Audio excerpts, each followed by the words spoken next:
On any given night in the United States, the wealthiest country in the world, close to 600,000 humans experience homelessness. In case that number is hard to conceptualize, perhaps this will help. It's just short of the population of Boston. Homelessness, ahead on Wide Angle.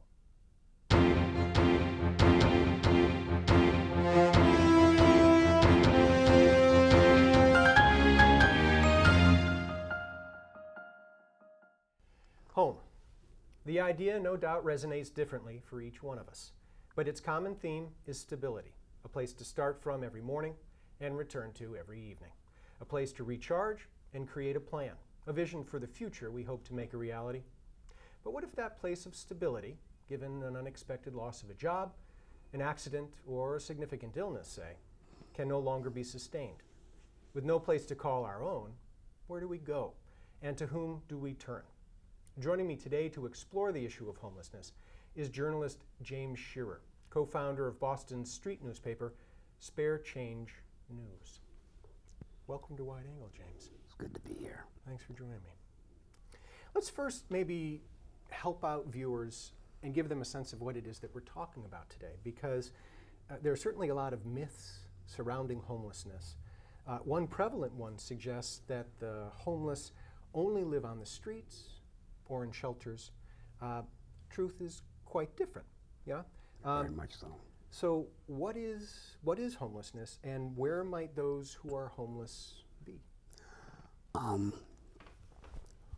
Homelessness is houselessness. You don't have a place of your own. And it's pretty as simple as that. And people are not only in streets or in shelters, a demographic that never really gets counted when it comes to homelessness or hidden homelessness. These are people that are couch surfing. They're mostly college students, young people, and they're couch surfing.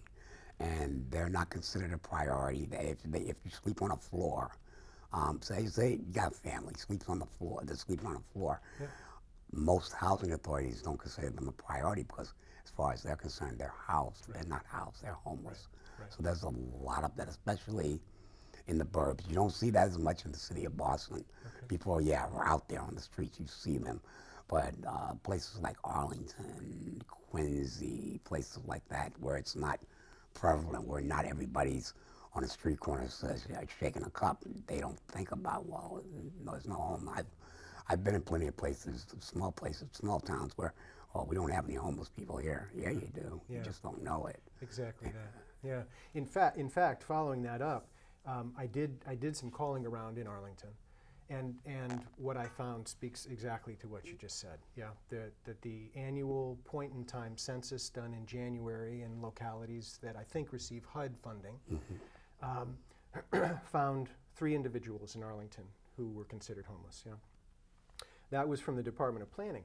I spoke to somebody at the Housing Corporation of Arlington who said that much more prevalent in Arlington is exactly that, the doubling up, the couch surfing, people who some have jobs, some don't have jobs, younger, as young as 22, as old as 65, some have issues with addiction, some do not, and that the numbers are in the neighborhood of 20 or so. The executive director of Housing Corporation also said that she receives 5 to 10 calls a week from, and these are different groups of people, who will say, I've lived in Arlington, I've rented in Arlington particularly, for 20 years.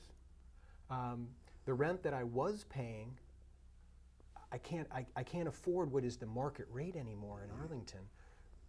Where do I go? I mean, that's what she's seeing considerably more of. Obviously it speaks to that. And I think what the Health and Human Services considers when they're thinking of homelessness is the recognition of the instability of an individual's living arrangements being critical to the definition. Yeah. So if we don't have the place that I spoke to in the introduction, that place to go back to and make plans and shower and eat and launch off into our community. Yeah. Okay. So with that understanding and a broader sense of what is homelessness, for many of us, our primary exposure to the issue of homelessness is through the media, yeah, which places a significant amount of responsibility on them to get the story right, as it were. I think you contend that the media, regrettably, they just don't get it. They don't get the story. So I guess my question is maybe twofold. What are they missing, do you think, and what might they do to better get that story for us? Everything the media does as far as homelessness is concerned is just patronizing, trivial.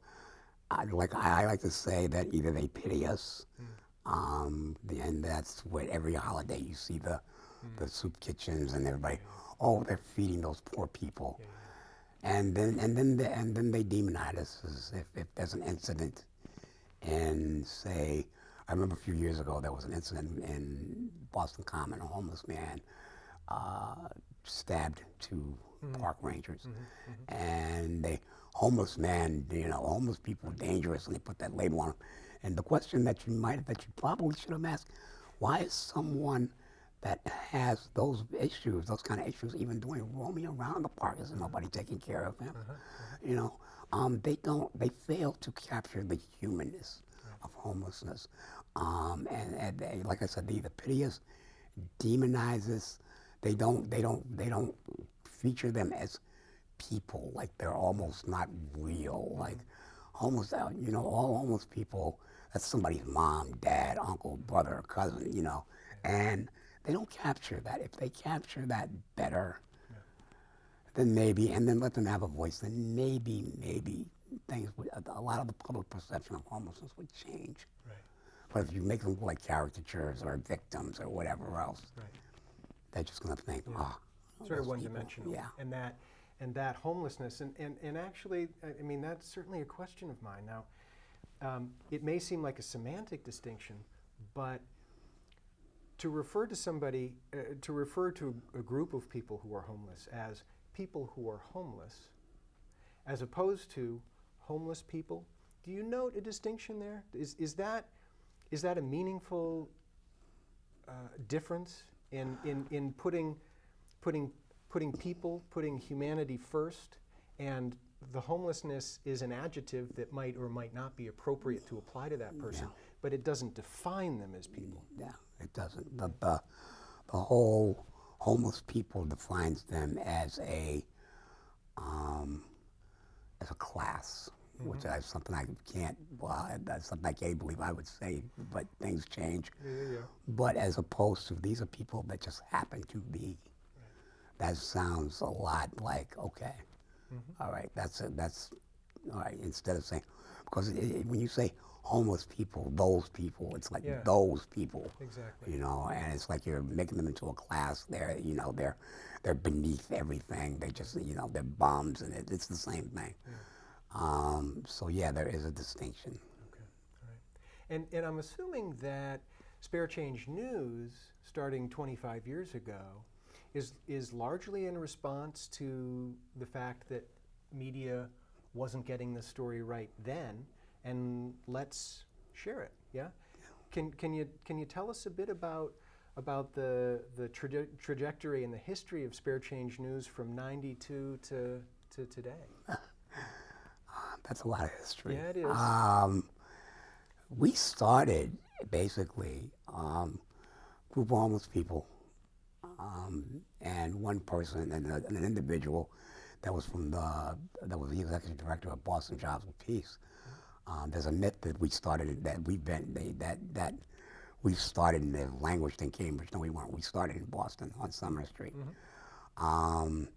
But most of us were from the Cambridge area because that's where the shelter, or most of the shelters were. Well, types of shelters, which I can get into later. But we basically gathered together. We all knew each other from the shelters. And what we were frustrated about is not just media, but the fact that there seems to be a carrot and horse effect, which hasn't really changed a whole lot. It's like you put a carrot in front of a horse, and you say, you do this step, that step, and you get the carrot, and they pull a carrot back. To us, it was kind of like that. We were, how many hoops do we have to jump through to get what we need? All we need is housing. We're not asking for a whole lot, just a place to hold our head, a place to hold our, to have our own place where we put a key in a door and it's ours. That's all we want. We don't want anything else more than that. We also wanted to stop all the myths that go around about homeless people. The ones you just mentioned, also that they're all crazy. They all are substance abusers. You know, they're there because they want to be. You know, there's this belief that because we're American, that we feel like that we're in this entitled nation and that we can just reach out and grab anything. And it's no. And we wanted to change all of that. And we wanted to kind of build a bridge between the have and have-nots because, as you said before, and as I've said many times, the media just doesn't get it right. So what if they get it directly from the horse's mouth? You know, we're telling the public, this is what's going on, this is what's happening. So with all that in mind, we decided to, well, we didn't decide. It was actually came to us by this gentleman from Boston Job of Peace, Tim Harris. He said, well, why don't you guys create a newspaper?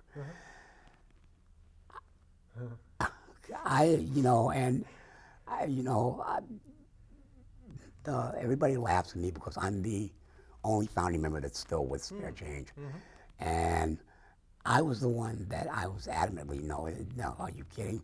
I didn't think we'd last 25 minutes, let alone 25 years. So, but I went along with it basically because there are people out there that think, and these are advocates too, that think this way, that homeless people, because you're there, say that you're not intelligent enough to put together something that matters. Like we didn't have any past before that, you know. That in mind, knowing how these people felt, we said, you know what, we're gonna give this a shot. Like I said, I didn't think it was gonna last long. I don't think any of us ever dreamed. I talked to some of the founding members that are still around, and it's just like 25 years, really. Yeah. And I imagine. Yeah, and we were like, we said, you know, we're gonna put this thing together, and we went through a lot. There was a lot that we went through. The odds were against us from the beginning. First of all, we were all homeless and living in shelters. So that was going to be tough. And you have to get money. You have to pitch this idea that a group of people that are basically living in the street can pull together this thing and make it creative and empower people, because that's what it is. It's empowerment. And so we went through a lot to get that started. But once we got it started, it started to rise a little bit. It started to make sense. After about 3 months, we were like, wow, we got something here. And we just kept running with it. And the founders, all of us, we got off the streets pretty quick. With Spare Change came about, not just because of the money, but because of it restores your dignity, your self-respect, and all of that. And we were able to just like, yeah, we can get out of this, and we pulled ourselves out of it, and it's been going along ever since. It's had its ups and downs. I just wrote a column that's out today that we've had our cast of characters. We've had rogues. We've had people that have tried to single-handedly take over the paper. We had one that actually tried to steal it from us, and we've survived all of that. Yeah. So, from now to then, it's been quite a ride. Yeah. Well, and in addition to researching and writing for Spare Change News, as you have, you've twice experienced homelessness yourself. Yeah. Because so much of our understanding comes from the third person via a journalist, frequently, I was wondering if you could give us a bit of a first person. You know, whether it's you know, the challenge of finding a place to sleep, of getting food, of finding a restroom. I mean, we've all seen the signs at places that have public restrooms that are, you know, only for patrons. Of finding a community and trying to stay connected to people in the midst of this. Can you give us some sense of that for those who haven't experienced it? We'd love to hear your feedback. Email us at wideangle@acmi.tv. For information about this episode or to view other Wide Angle episodes, visit us online at acmi.tv/wideangle. I have to say, for myself personally, there are people that slide because of economics, that like slide all kinds of reasons. I was one of those people that bad decisions led to me eventually becoming homeless. And once I got out there, I mean, I never paid attention to it before. I saw my share of people that were out there. I mean, homelessness just didn't begin yesterday, and I saw that, and for me, it was a lot of, the message that I used to get all the time: as long as you stay away from drugs, as long as you do this, you will never end up there. It's not true. But you can have it all one day and then lose it all the next. And getting out there, first there's this sobering reminder that it really doesn't hit you until at night. That's when it really hits you. During the day, it doesn't, because you're around a lot of people. I'll give you this one experience that I had. This was the second time I'd become homeless. The first time, this is the second time I became homeless. And it was a graduation day at Harvard Square. It was a Harvard graduation, and the square was packed. Yeah. This time of year, though. Yeah, packed of people and everything else. And then getting closer toward the evening, it got quiet, and I was faced with this, this incredible sense of loneliness. I'm out here by myself. I don't want to go through this. And it's this. You got to find you're thinking you're in survival mode. You got to figure where you're going to sleep. If you don't have any money, you're going to starve unless you get to a soup kitchen. Most of them at that time of night are already done with. Shelters are overcrowded, so no matter what time of year it is, people say it's the winter, it's overcrowded in the summer too. So there's not a whole lot of choices of where you can go. And sometimes you just want to sit there and say, you know what, I quit. I don't even want to bother anymore. It's the loneliest feeling that you can ever imagine. You can't even, unless you're there, you can't even imagine what I'm talking about. It's just so overwhelmingly crazy. The first time when I was homeless, I was young. I was younger, I was in my 20s and early 20s, and I had periods where I was off the streets, but I kept sliding back to just unacceptable ways of behaving, and I always ended up back in the street. And I can remember being the same thing, Boston Common all day long, people all around, and I'm walking through this big park, and there's like nobody there. It's 2 in the morning. I don't know where I'm going. I don't want to go to some places. I can't. The feeling like if you get hungry, you can't get up in the middle of the night and go eat anything. It's where you're going to sleep. You have to worry about your safety. And back in those days with Boston, with the racial climate, you had to really be careful because most people slept in subway stations. And it was really just, it was not great at all. And then the sense of community. If there's any good, not that there's any homelessness, it's being homeless. We're all pretty much stick together because we're all in, I would say that, as far as race and stuff like that, they should take a lesson from homeless people because we don't have time for a lot of that stuff. We're trying to survive, we're trying to live. So a lot of us sort of cling together and we become like a family. I refer to Spare Change all the time as a family. There was an incident today where something was going on and everybody was like, we're a family, you can't just do that to us. And, you find a sense of family out there where you don't. People care about you, people look out for you. If you disappear for a length of time, people look for you, wonder where you're at. So, there's a sense of, not that we don't have our own infighting and all that stuff, but there's a sense of community amongst homeless people that this is us, And well, a lot of us survive that way. That's day by day? day by day. Yeah. Let's make a shift from the personal to the societal. Yeah. I imagine that that Trump's proposed 2018 budget, the effects of it on the homeless community and efforts to curb homelessness are no doubt, if passed in total, would be massive.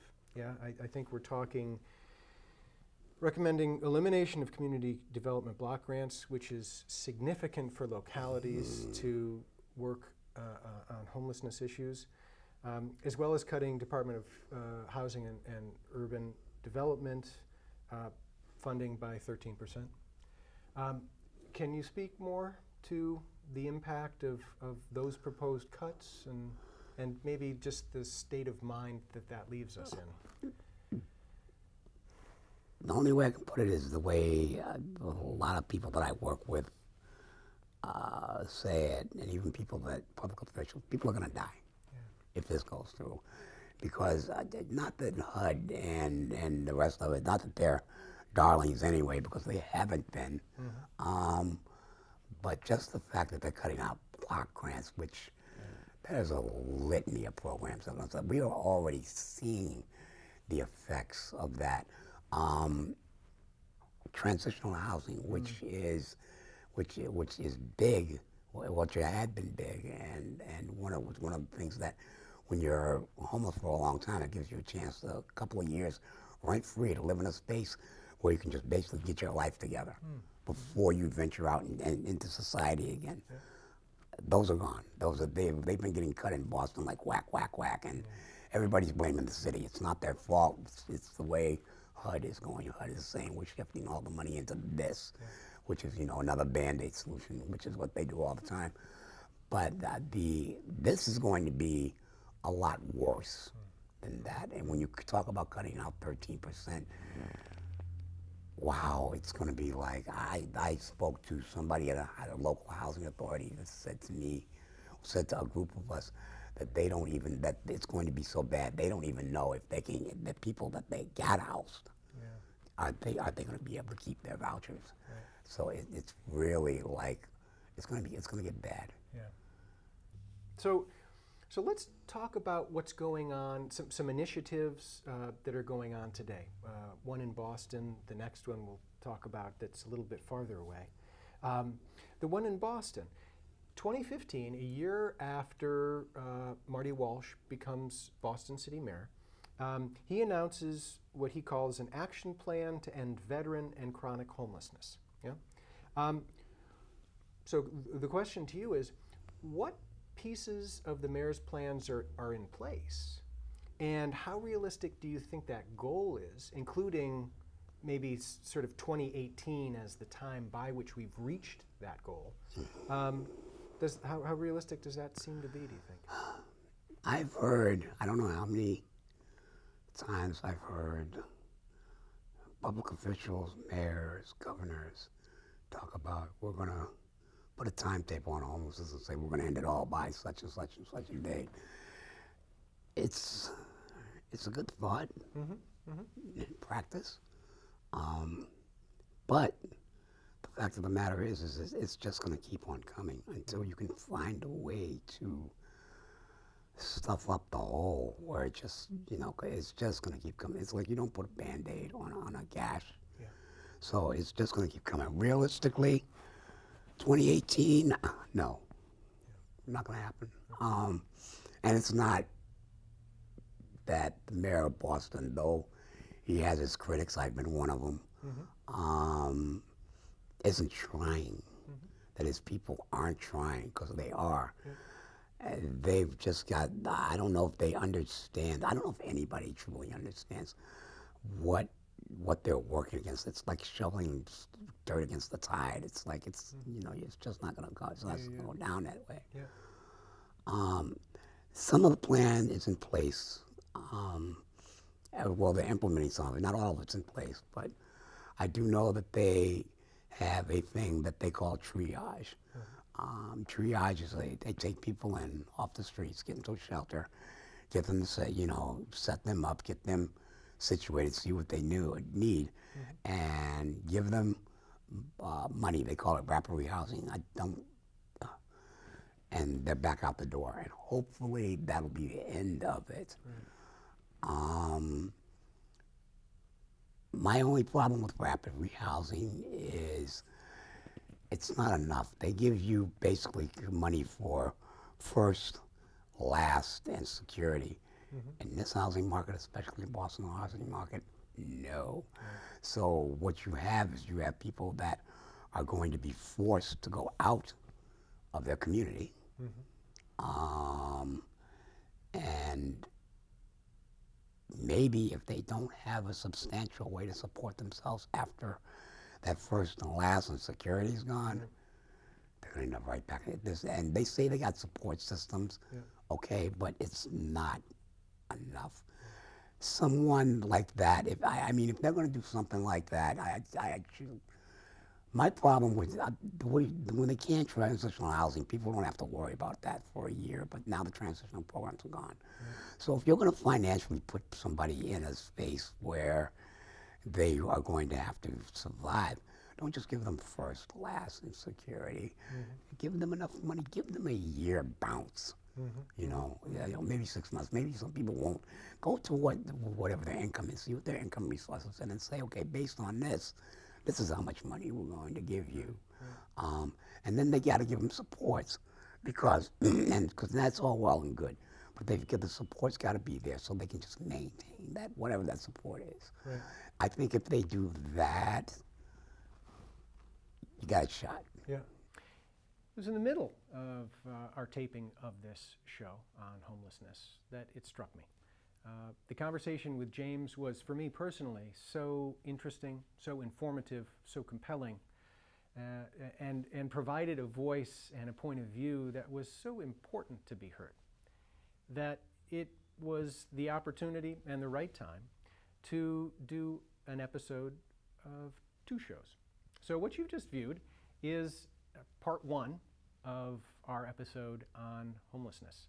And if you tune in next week, you will see, I think, an equally compelling and informative part 2. I hope you join us then.